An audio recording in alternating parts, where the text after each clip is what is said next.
I was born in Heidelberg, Alaska. My mother is full Haida. My father is 3/4 Haida and quarter Scotch. That's where the name Grant comes in. My father was Owen Charles Grant and my mother was Eleanor Morrison. We moved from Heidelberg to Ketchikan when I was just 3 years old. So that was my childhood. I grew up in Ketchikan amongst all my Haida cousins and in a neighborhood that I found out later was called Indian Town, a section of Ketchikan. And my grandmother was Saldi Morrison. And when I was about 8 or 9 years old, she had this house built on stilts in Crick Street in Ketchikan, which was Indian Town. And she called all of her daughters together. She had 5 daughters. And all of those daughters had like 6 to 12 children each. So there was a lot of children. She had a lot of grandchildren. She wanted, before she died, she was about in her 70s at this time. I don't know what age she was, but I remember squeezing into her little tiny house. We had to walk up several sets of stairs to get to the top in this little living room. And we crowded in there, all the aunties, my mother, her sitting at the, her head chair looking out the window. She gathered us together to give us all Haida names. And she said so that they would not be lost. So at the age of 8, I was given my first Haida name, which is Ilskadai. And it was so impressionable to me that it was important to her that these be recorded, and my aunt was recording it on a little cassette recorder. So we all have that, as all of us children, as our history of that. And in the old days, they would have potlatches to give Haida names, but she didn't know when she was going to pass, and nobody had this knowledge except her. So even at that young age, I realized the importance of being a Haida. That was my most, impressionable thing that happened as a child. And that importance has stuck with me all my life. I think being around all of we call them matriarchs now, but our elder women, our aunties, our mother, our grandmothers. In Haida, we have many grandmothers. If they're the same clan and of a certain generation, they were all of our grandmothers. So predominantly women, and women that held all the decisions, even held the properties. Was very impressionable to me, and I think just growing up with that, it just becomes a part of you, and you become like who you were raised by. And so having strong women in my life has been a very, very major factor in my success, I guess.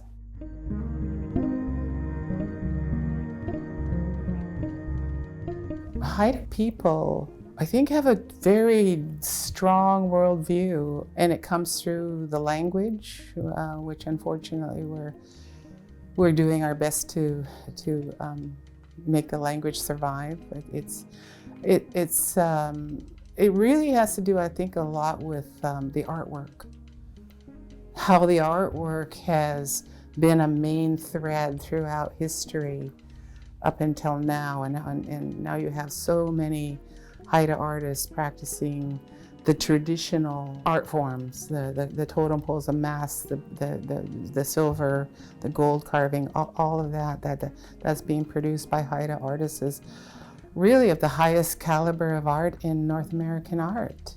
And that has been our mainstay, our thread.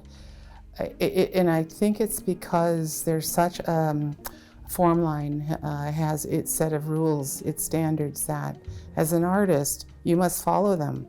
You can't go outside and try to innovate on something that is ancient, that is several hundred years old. This is my feeling about it. And that is to respect that tradition, that formline that our ancestors set in motion and took probably several periods, years of perfecting it, even to what it is now. But that structure, that main ovoid shape and the U shape, and it's like it became the ABCs of Haida art. And that hasn't changed. Artists are dedicated, the artists I know, dedicated to maintaining that tradition. It's like a language that has not died but just gotten stronger. Like I said, it's a thread that has, and it's gotten like a thicker rope. It might have been just a few threads connecting together at the turn of the century in 1900s when, you know, the Haidas were told to burn their totem poles and, you know, get away from doing potlatching and changing the whole system. All of that was to take the Haida out of my ancestors. But it was the art that didn't lose that strength because of the artifacts that were left behind, and the artists that, you know, taught the next generation. The next generation of artists then became stronger into what we have now.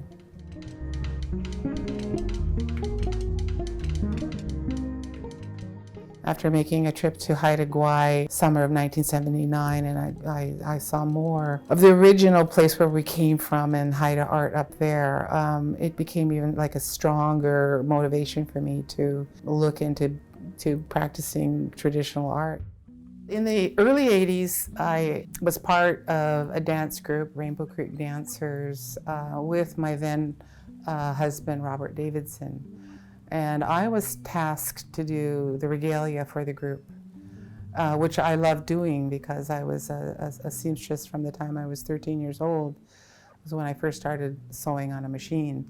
Making button blankets was kind of second nature to me. It was pretty much an easy process.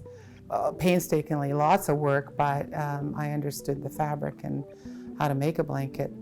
I practiced traditional art of cutting. I must have cut 50 button blankets.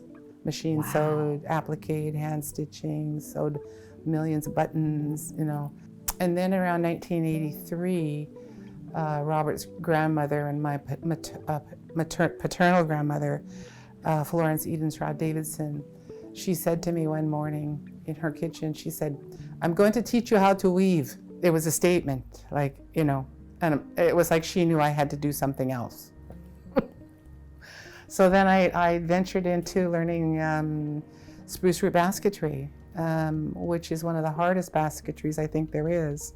It's an exacting kind of work, and painstakingly a lot of work. But I was young, I was in my 20s, and I could roll on the hills in the ground and dig up spruce roots and roast and split them all in one day.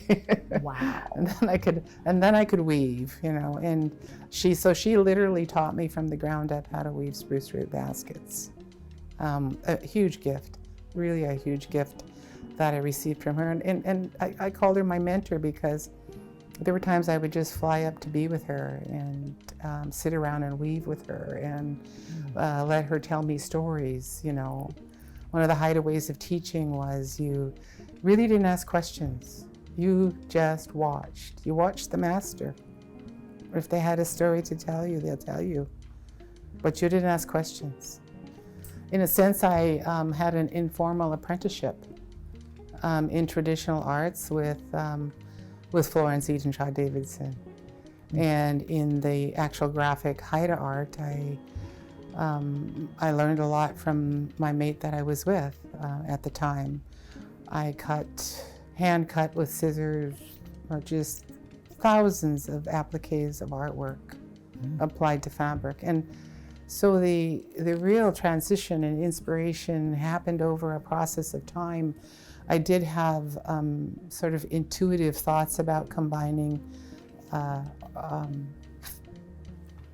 Haida art to garments, not just to say fashion, but apply them to something like a vest, which some people were doing.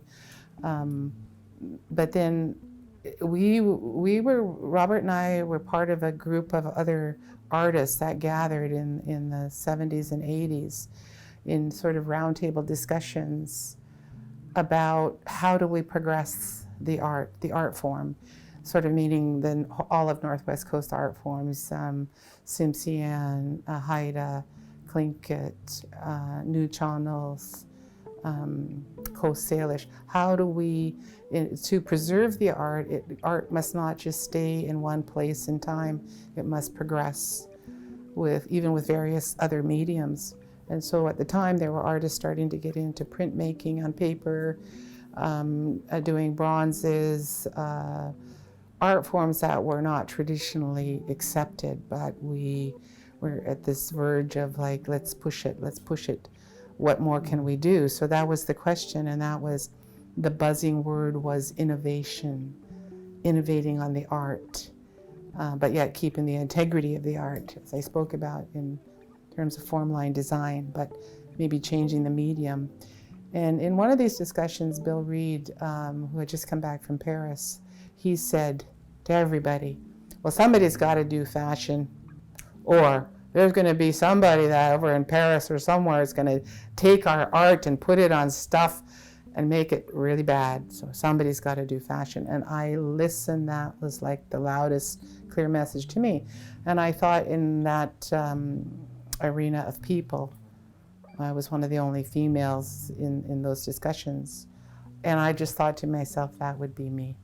And that's how it started. This is an example of how that thread was getting thicker, was because of our talks and our actions with each other, our interactions, that thread was becoming stronger then. And this was, I'm going to say 1984, 1985. And by 1987, I decided to take this very, very serious about combining Haida art with fashion.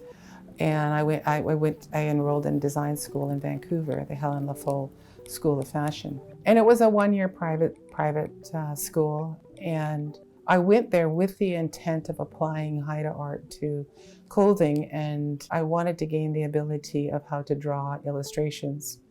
I already knew what I was going to be doing with fashion. It was like it was predetermined in me. That's what I'm going to do with it. And so I was kind of the oddball in the whole class, in the whole school, because of that.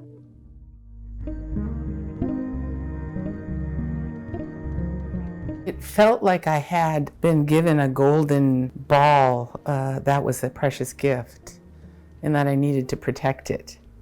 I needed to also share it with the world, but I needed to foster it. I needed to develop it, and it needed to be in my hands to control it. And that was this whole idea of fashion, Haida art and fashion, for lack of a better word. Haida couture, some people call it, because of what it was. I didn't want it to go into the hands of somebody that might have misinterpreted it or, created a different storyline. I wanted it to come from me, from the Haida first. I also knew that it would be something that other people would take and create their own, that this would be the start of something. And I had that sense that that's what I was possessing right then. And I really worked on the protocols, the PR, the stories, when I would get people from the press coming to me and asking me these various questions. I always based it on the stories about how we honor our crests, we honor the art, but we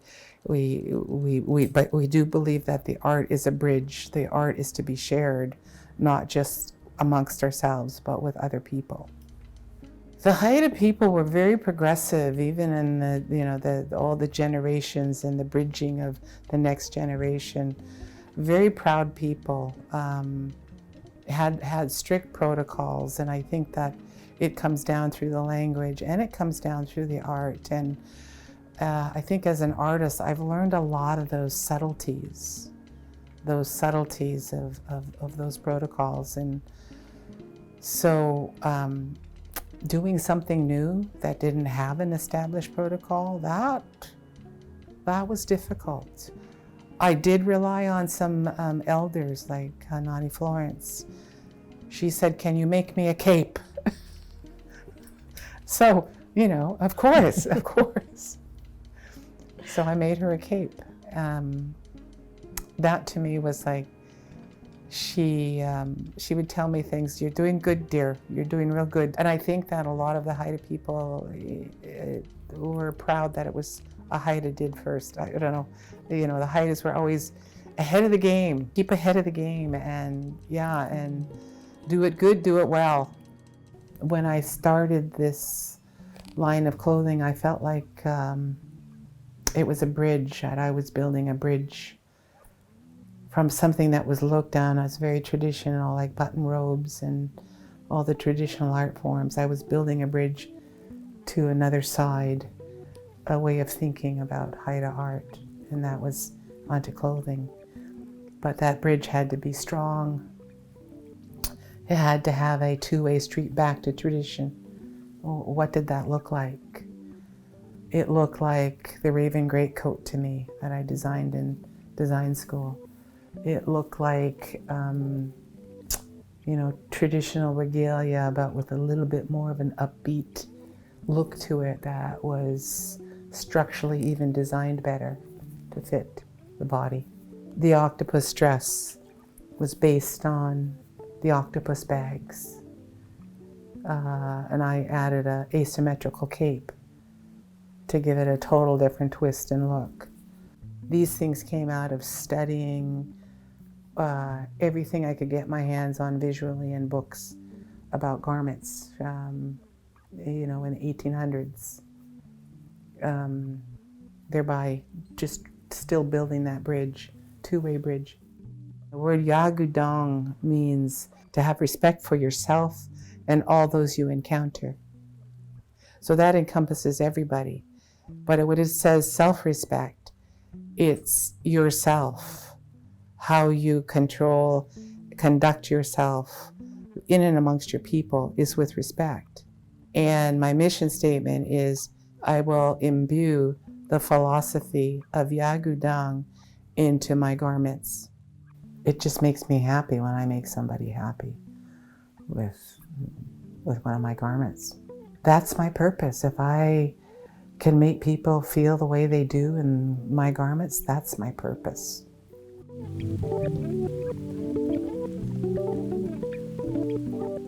If you ask me like what happened after 1989 fashion show and how that just hit the market, like my clothing line, became a label. Feastwear became a label that hit the airwaves. In those days, it wasn't social media, it was television, and television came in and filmed my fashion show, and that went national overnight.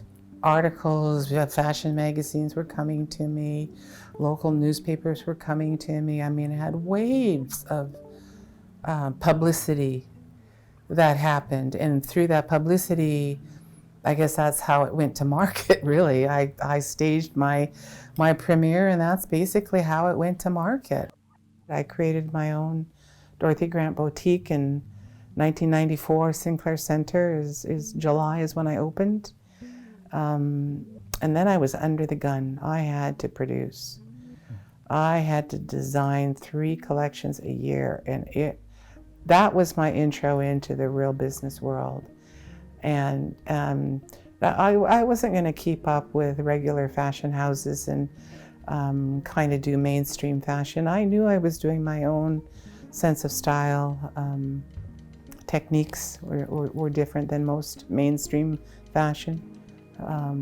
I knew what my structure was, but setting up a business, I likened it to like an iceberg. What you see on top is that beautiful floating iceberg, but underneath 75% of it is, the solid basement of hard work. During those retail years, 17 years of retail in downtown Vancouver, I had 3 different location stores consecutively.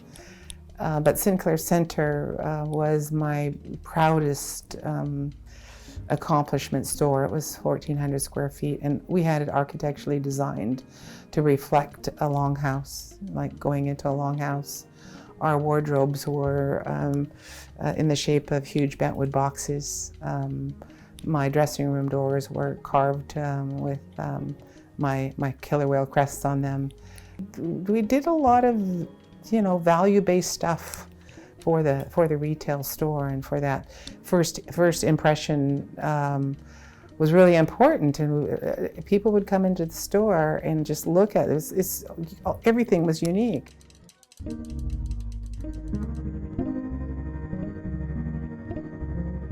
Over 32 years of me producing these types of garments, for people have asked me the same question, and I think you've asked me that, is can anybody wear these garments? And do they feel they're appropriating on Haida culture?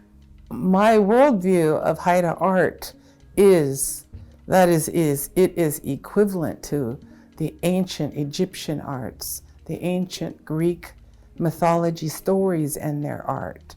Haida art is our equivalent to that, in that if those art forms then were not shared with the world, we would be of a lesser culture. I feel the same way about Haida art and sharing it with everybody. It cannot be just grouped to Haida people. It must be shared because of its uniqueness and its power to make the world a better place, a stronger cultural place. We sold garments to every walk of life, every color of people, and that didn't matter. It mattered that people walked out feeling proud, and they were able to rise to wear the garment. The garment didn't wear them. So met so many people from all over the world when I had the stores. But this one client we offered layaway. This one Native man came in the store like once a month, put $100 down on this garment. And my staff got to know him, and they go, "Oh, there's Jules coming in, make his payment, needs chit chat," and so I'd see this interaction. I had an office upstairs, and I'd see this interaction. And then the last time he came in, they knew he was buying this garment either for his wife or something, and he was always so proud. He came in, he drove down from Mount Currie to make his final payment in cash. And so he puts down his money, and he begins to tell us the story of why he's buying this garment. It's for his daughter is graduating from UBC and getting her master's degree, and he had drove down once a month to make this payment. I heard that, and I was like, A week later, she comes in the store wearing this garment, saying how she's so proud to wear this garment, and her dad had worked so hard to get it for her. It's more than just the product. It's the showing of love. That was a defining moment for me. Another defining moment in my career was when I dressed Dwayne Howard, AKA Elk Dog, in the Revenant movie. I found out that was, nominated for Best Movie. I saw the movie and was like, wow. And I told his sister, I knew his sister, I said, if Dwayne needs help in wardrobe department, please let him know. So he contacted me, and anyways, I end up dressing him for the red carpet, the Oscars, and he walked the red carpet in my tuxedo. In 2017, I was asked to participate in a Native Fashion Now live fashion show at the National Museum of American Indian in New York City. And the organizer said, there are only going to be 5 of you designers, and I want you to be the last designer. And I seem to recall, Dorothy, that you have a Haida wedding dress in your closet. Like, oh yeah, I do. It's been retired to the closet because I didn't want it to get stained from too many fashion shows. So I said, yeah, I can pull that out. And she said, well, just do everything you can to make that the finale piece. Whatever it takes, hire your own model, we'll bring her in. So anyways, the fashion show happened, and it was like April 10th, 2017. And I had my Haida model in with me for the Haida wedding, the wedding dress finale. The show was 20 minutes or so, and live audience, lots of people just filled the room. It was quite amazing. So I'm backstage, and I'm feeling and knowing that this will be the last time this dress will be modeled in a live fashion show. I knew that. Anyway, in the reception, everybody was just thrilled and just happy and congratulating me. And this woman came up and she said, that ceremony you did on the runway with the Haida wedding dress was just like breathless. Took my breath away. And I told her just in a flash moment, and I said, well, that dress is for sale and I hope it ends up in a museum somewhere. And the woman walking by me was in charge of requisitions at the museum, heard that statement. She came over to me and gave me her card, and she said, I heard what you said to Lois. Can we please talk about this? And the Haida wedding dress was then purchased by the Smithsonian National Museum of the American Indian that year. The Haida wedding dress was designed from a dream I had. 1994, I had just opened my store downtown Vancouver. I was going through divorce, and my mother, you know the moment when you're waking up and it's just like you're not quite awake, but you're dreaming? Yes. You're almost awake, but you're still dreaming. Mm-hmm. Well, my mother was right there, and she came to me in this dream, and she said to me, I'm worried about you, but if you make me a wedding dress, I know you'll be okay. I never had a wedding dress when I got married, she said. Make me a dress. And I woke up and I'm like, wow. My goodness. I went to my desk, grabbed paper, and in those days it was like you just do a really fast sketch because it was there. I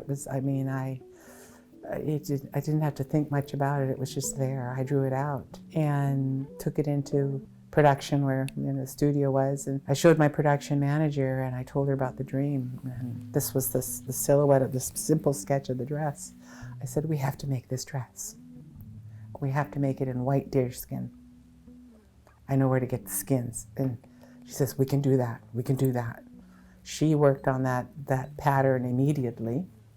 I worked on the art design for the center front of it, and I call it Raven Brings Light to the World design, and we silkscreen that right down the center bodice of the dress.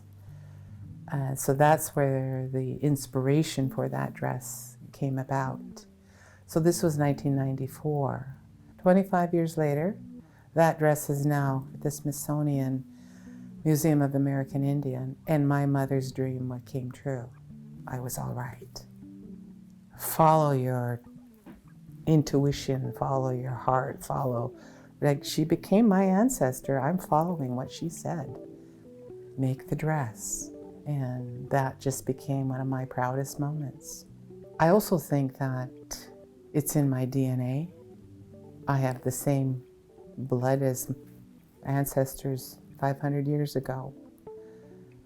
And it's come down through all these generations. And there is that art thread again.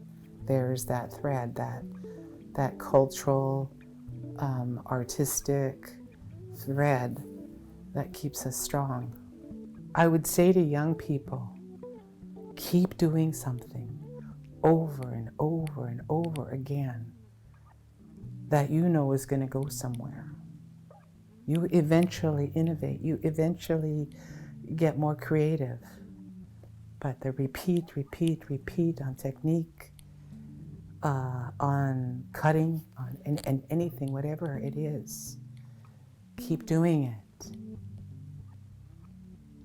And the progression of that helps you become a better artist, a seer of seeing things in a different way. Pay attention to the ancients. Pay attention to the history, the formline, the ancestors who gave you these gifts. Pay attention.